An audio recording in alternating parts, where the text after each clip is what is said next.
First-time home buyers. Yeah. Or any home buyer for that matter. I like this topic. This is probably my favorite topic as far as how exciting the work can be. In real estate, you will find out very shortly, if you have not already looked for a home, that it is an emotional roller coaster. But I think sometimes your roller coaster doesn't go as high and doesn't go as low.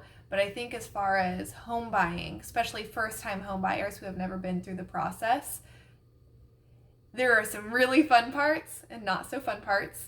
And so we're going to iron some of those out today so that you know what to expect, so that it relieves stress for you. So we have something called ABC buyer, A being highest priority, C being third highest priority. And let's determine on exactly what those are. And I will let you decide who you think you are, and we'll go from there.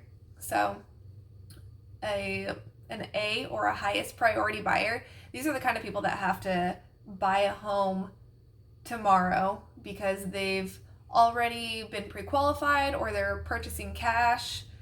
And when I say cash, I'm meaning you already have it in the bank and it's verified funds. Please don't come to me with laundered money from underground.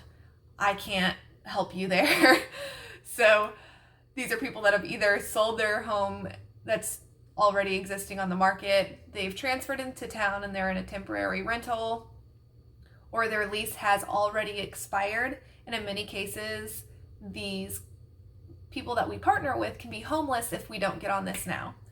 So the second highest priority, or a B buyer, these are people who are ready to buy, except they either have to sell their home first, or they have a lease to fulfill, or they are in the stage of getting pre-approved by a loan officer. So that being pre-approved by a loan officer, doing that before we start purchasing a home, that's going to prevent a lot of headache determining the exact dollar. Say you're comfortable with $200,000 and we start looking in $200,000, but we only qualify for $190,000. That $10,000 can be devastating when it comes to the type of home that you can qualify for. So it's very important to make sure we get pre-approved before moving on. And the third highest priority is going to be a different class of partnership. Often these are people that might buy a home when the right one comes along, or they like and enjoy purchasing homes, but they are more on an investment rental type property. These ones are a little bit harder to schedule showings for, and those types of listings that these buyers are after typically only have 1 or 2 showings a week, and so they are not as in demand or cutthroat when it comes to writing up offers for.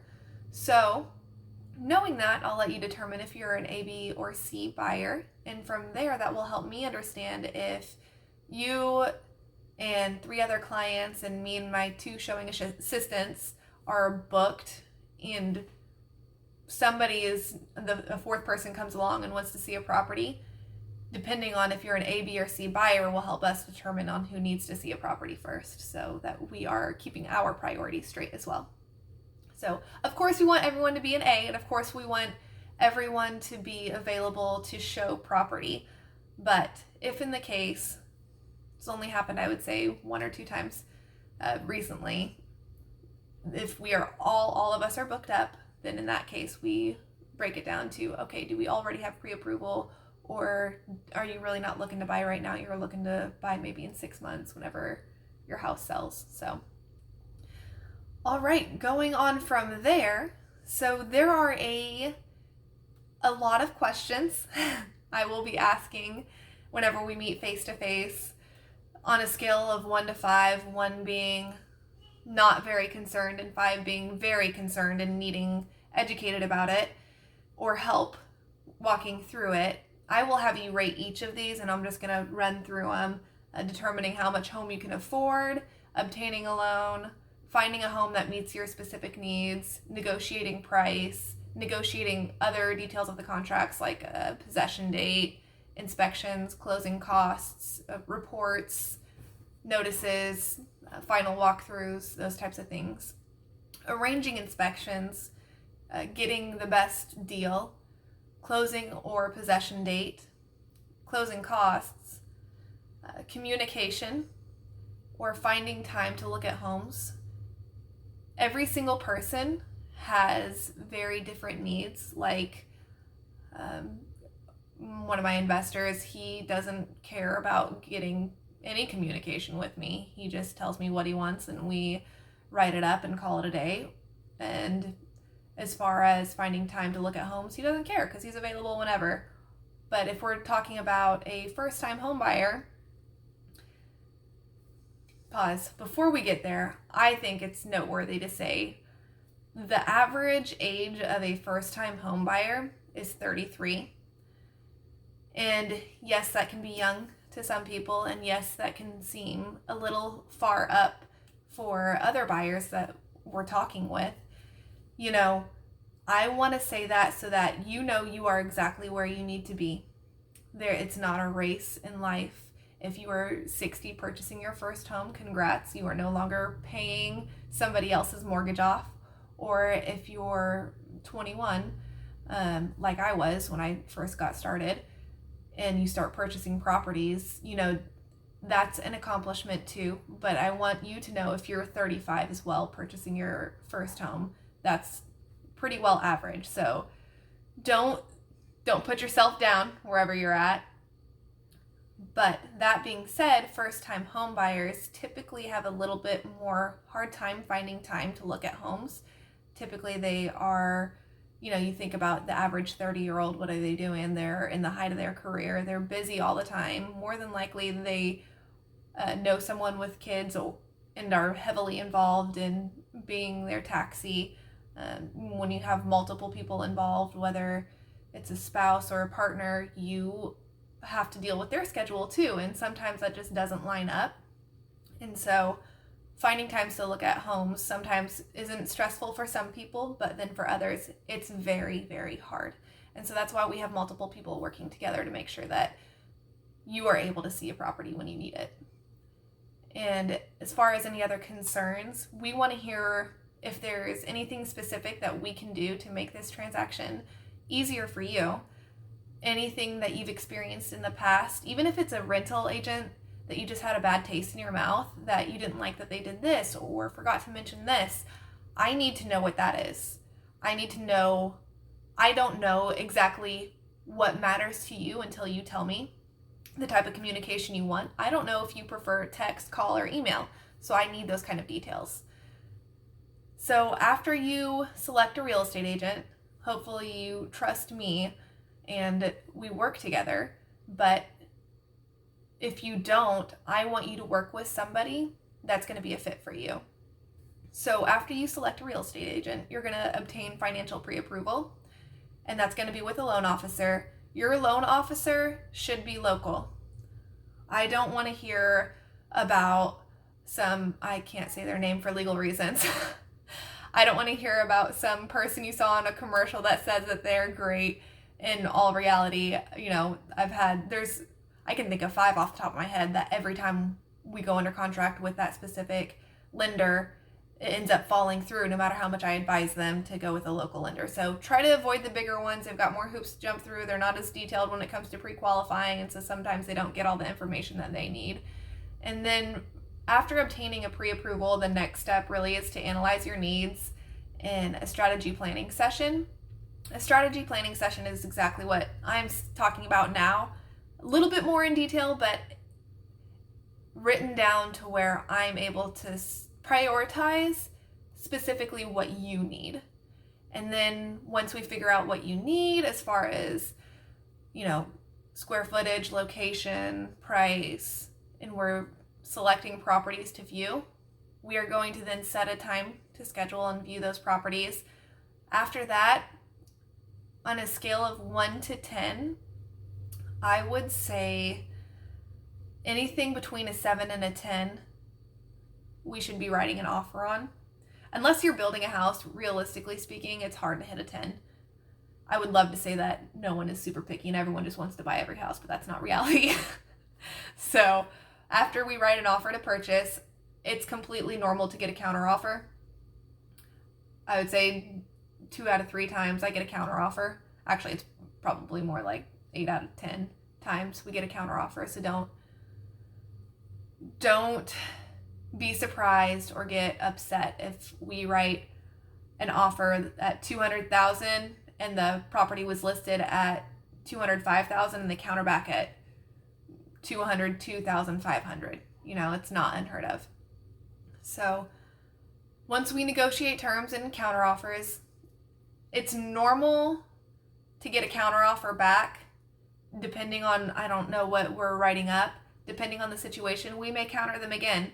Once you start getting into counteroffer number 3, usually contracts die off after that. Not to say, I've had up to where it's 7 and we had 7 counteroffers and it was getting down to the most ridiculous detail where like on one line 85 talking about inspections, we wanted one specific box checked saying that the buyer couldn't walk away for no reason, but it can get pretty nitty gritty, but in all reality, it's usually about counteroffer 3 is when you start seeing things die off. So after we accept contracts and counteroffers, we remove contingencies. So a contingency is like a government loan writer.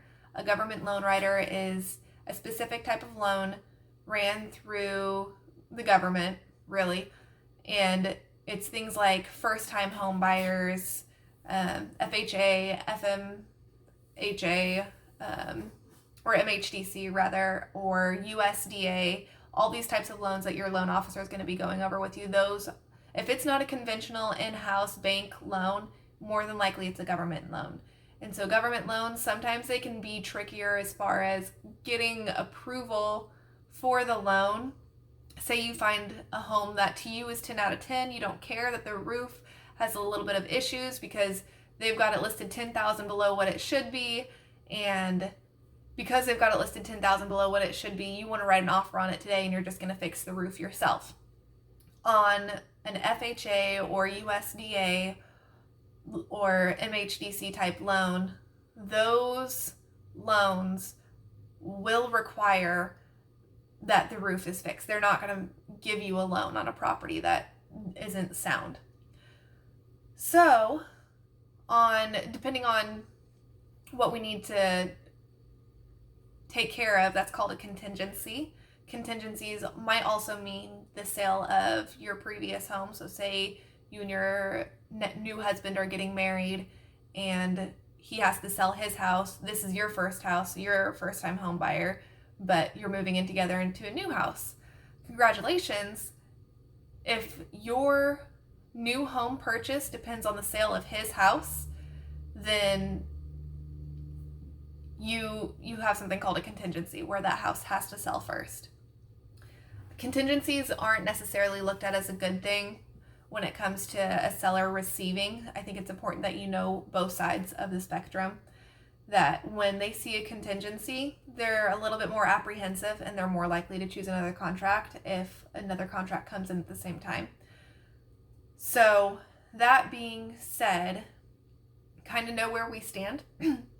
And then moving on from removing contingencies, those are going to be things, including things like inspections. So inspections, they usually happen in the first week or two. You want to schedule them as soon as you go under contract, as soon as both buyer and seller go under contract and have signed all counteroffers and amendments or addendums. The inspections, I would never recommend anybody to purchase a home without an inspection, ever. Even if it's a brand new build, you need an inspection. Whenever you're opting to waive that, you are opting to waive the potential of any danger. And that includes things like radon or mold or, here in Florida, we have high winds, and high winds coming through the windows. You can actually get better insurance if the windows are more sound. So do the things like all the tests that they offer if you're on a well and septic, which in Pinellas and Manatee, these two counties were probably not as likely to find something on well and septic. We are a little bit more urban versus suburb. So if we do anything like say out in the outskirts of Lakeland, you might be looking a little bit more at well and septic, and you'll want those inspected. I've had before, we had something called an artesian well, And what that is a spring-fed well underground. And so there's not a holding tank for the water to come through. It's not setting. So if there's any issues with it, you cannot shock it or treat it.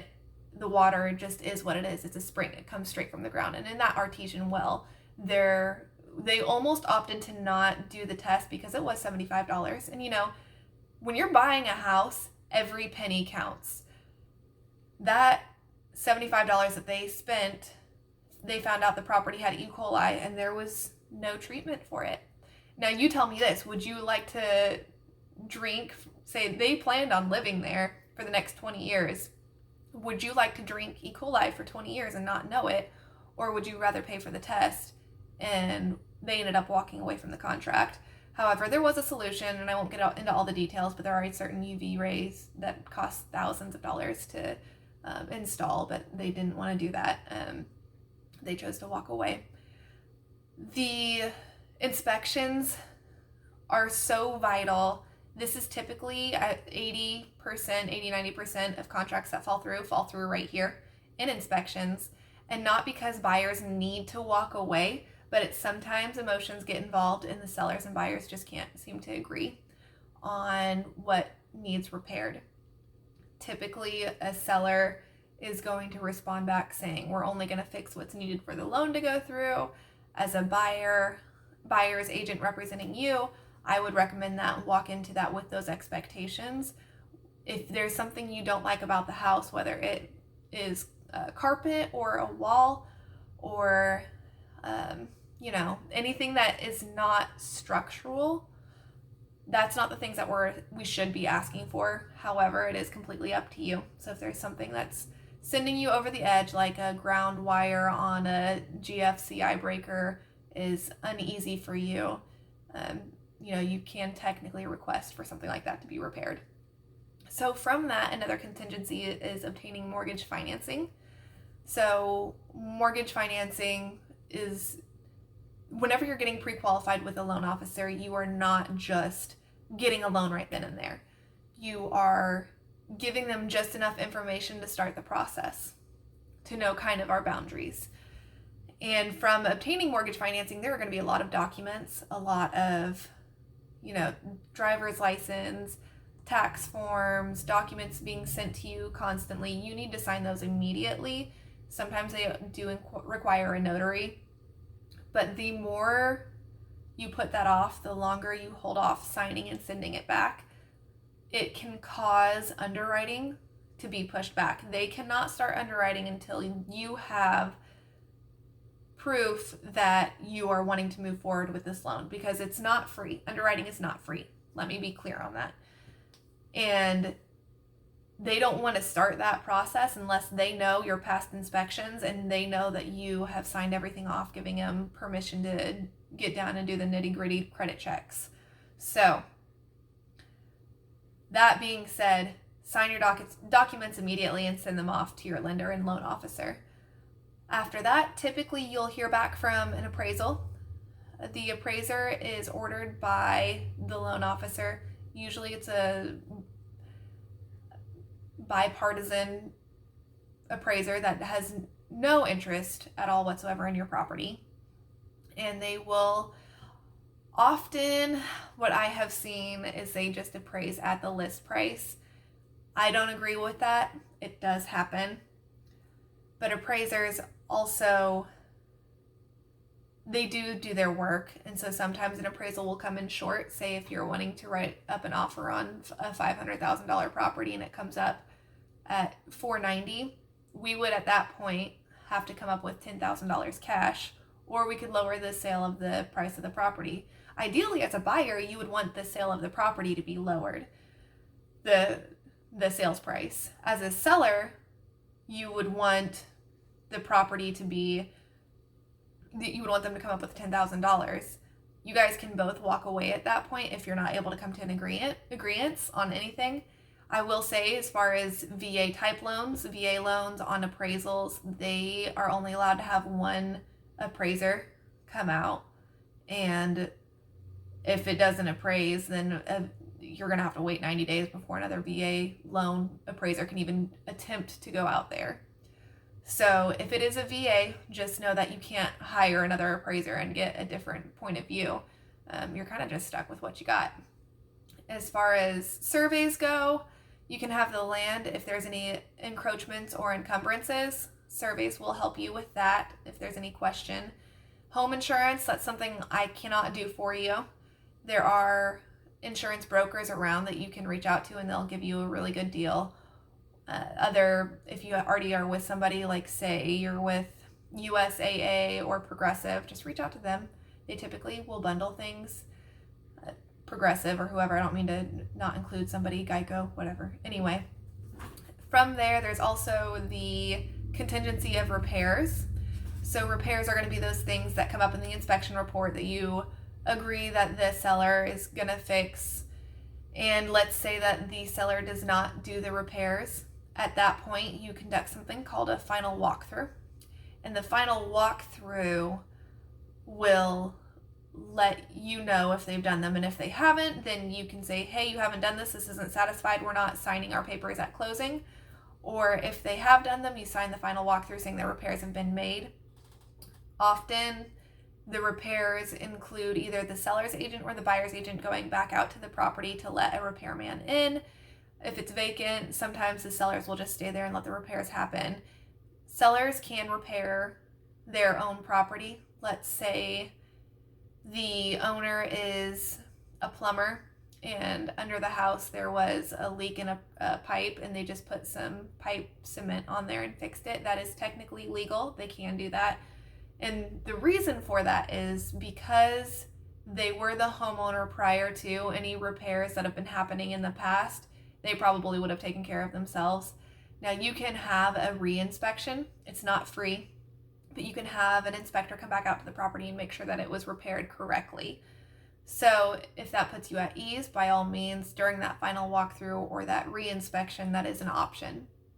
And from there, another contingency, yet another one, we have a title search that happens. So a title search is going to make sure that, 6 generations back when an uncle passed and had no heirs and gave his trust over to 6 of his nieces and nephews and 5 of them signed off and 1 didn't, but then also had it written into her will that all of her property went to her great-grandchildren.